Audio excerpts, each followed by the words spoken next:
My name is Lamya Asiff, and I'm an instructor in the radio and TV program. I'm specifically on the radio side, and I focus on radio news.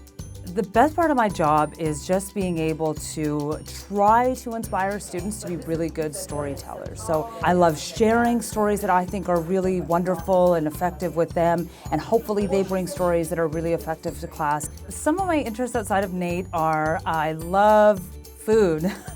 So we were in the Canadian Food Championships, and we were in the sandwich category. So our first sandwich that we made was a cornbread pico de gallo chicken sandwich, and it was amazing, and it looked beautiful, and it got us into the top 5, which was so exciting.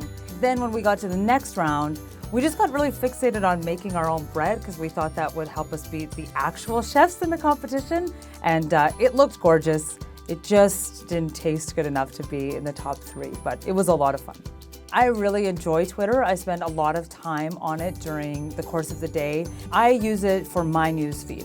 A couple of my favorite follows on Twitter are I love Grantland. It's just a really good collection of stories about sports and entertainment and issues. I really like the Globe and Mail. If you're interested, especially in Canadian politics, which I kind of am, they have some very good in-depth stories.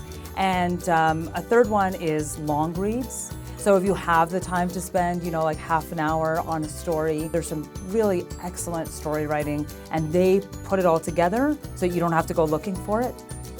40 Below is now 2 books, and it's an anthology about winter stories. So it started off as an Edmonton winter anthology, and it has poems and short stories and fiction and nonfiction about life in Edmonton in winter. I've learned a lot about putting a book out. I've helped with the editing, helped with the proofreading, helped with just even distributing and promoting the book. So that's been really neat to see how people kind of gather around to help support something that's locally made.